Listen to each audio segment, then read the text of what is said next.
Hey guys, well, if you're watching this, you're probably considering or you're already scheduled to have the rotator cuff or some kind of shoulder surgery.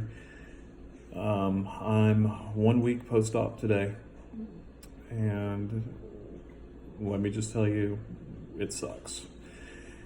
From everything I'm hearing from people during my physical therapy and things like that, that they don't tell you how bad it actually is because you will probably cancel the surgery. Don't cancel the surgery, but you need some truth on how bad it is. I read about depression during this time, and I'm not a depressed person. I'm actually very outgoing and generally upbeat and a positive person, but it's very easy to get depressed during this time. Today, I finally just made my mind up that I was going to get up and do some things. I've listed a bunch of stuff on eBay, just trying to take care of some things, but it's not easy. I work in a job where I typically walk 20 to 30,000 steps a day. I have to supervise a department that has anywhere between 200 and 400 people in it. And so the massive deceleration that my time has taken, or that the events that my days hold now I can feel it. So what I had done, I don't know if mine is standard or not, but what I had done was a labrum repair, my rotator cuff repaired. They detached my bicep from up here and re-anchored it to the front. And then they shaved 2 bones. They actually removed parts of 2 bones out of my shoulder. The scars aren't too bad, honestly. And sitting here like this in my sling, the sling isn't that bad, honestly. It gets a little rough on my neck, but it's not that bad. They will give you an ice pack, an ice machine that just goes on your shoulder, and it goes to like this little, mine is a cheapie, I think. It looks like it's a 6-pack holder, and it has a motor on it that's constantly pumping water into this. And we freeze water bottles, and my daughter's real good about coming out every couple hours and replacing my water bottles. I come out of my sleeve or my sling a couple times a day, and yeah, I mean, it sucks. There's nothing you're going to be able to do to prevent the suck. So basically, embrace the suck. What I'm trying to do is start structuring my days where I just don't get on the couch and fall into a rut and then I don't move. So every day I'm going to start trying to do something.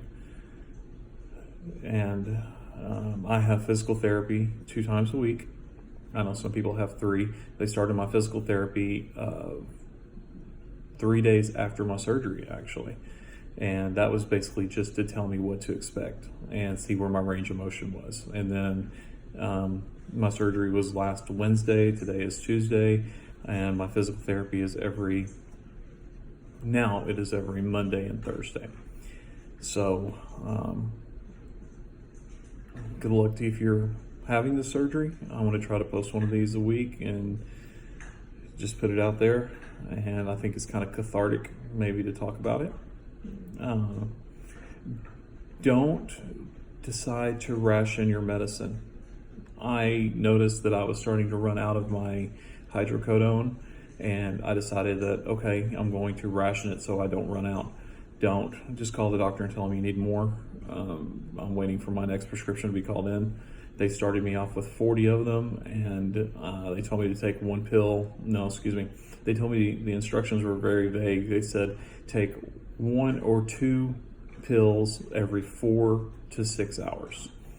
So I was doing 2 pills every 6 hours. Well, I called the doctor and I said, this isn't working, that after 3 hours I'm hurting like I didn't take anything. So they told me to take 1 pill every 3 hours. I did that, and then I started noticing I was running low.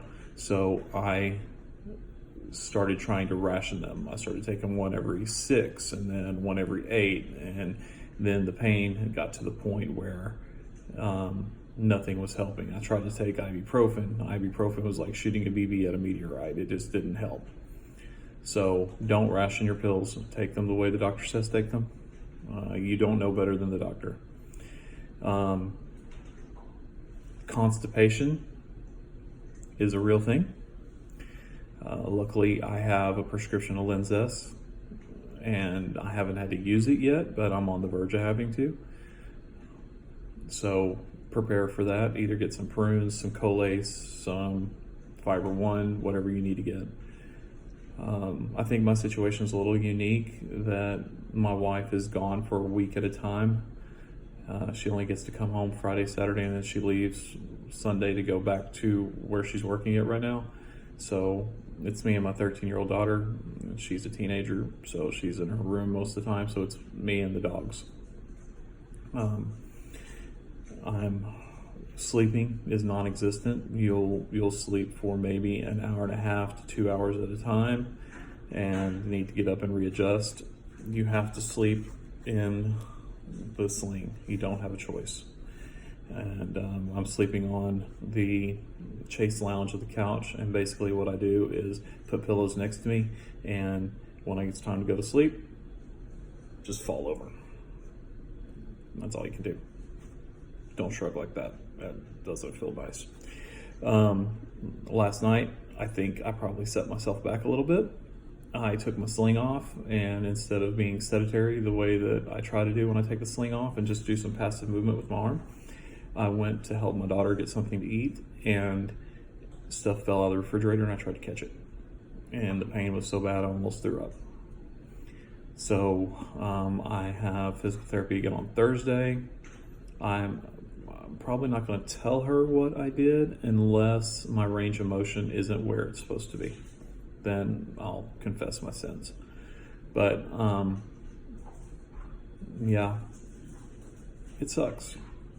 But didn't life suck before the surgery? Because I couldn't even hardly put my jacket on, my suit jacket, and I walked around holding my arm, and yeah. So in the long run, it's going to be better, but in the short term, it sucks. I had my surgery on August 14th. My release to go back to work is tentatively for October 19th. Will it be sooner? God, I hope not, because right now, just the idea of October 19th coming in the way it feels right now, I can't imagine. I can't imagine doing it. And again, I just shrugged. So I'm not going to rush the doctor to get me back to work, because there's no way that I could function at work with this pain. I'm not going to make clear decisions. And as you can tell, I'm kind of all over the place. I'm due for pain medicine right now. I waited to do this till my pain medicine was wearing off so I could actually speak coherently, which I don't think I'm doing very good at. But yeah, I'm unkept. My beard's going everywhere. I'm starting to get the Zach Galifianakis look on me. Don't have a hair problem, luckily. But yeah, guys, just truth bomb. It sucks. It is what it is, and don't rush the healing process. And I see people on the forums all the time asking, what do I need for surgery? How should I prepare myself? You can prepare yourself all you want, but mentally is where you need to prepare yourself. My wife did a great job getting meal preps ready, and so I don't have to cook anything, and that's great. That's awesome. I have protein shakes. I'm a gastric sleeve person. I had the sleeve, so I need to watch my protein intake. So I have protein shakes, I have protein bars, and I have the meal prep that she did for us. So that all works out wonderful. Plenty of TV, Hulu, Netflix, got books, got internet, Facebook. You know, the only thing that I'm not prepared for, the one thing you can't go to the store and buy, is the mental preparedness for this. So basically just embrace the suck, and time heals all wounds, I guess. Well, I'll post another one of these later on. Thank you, guys.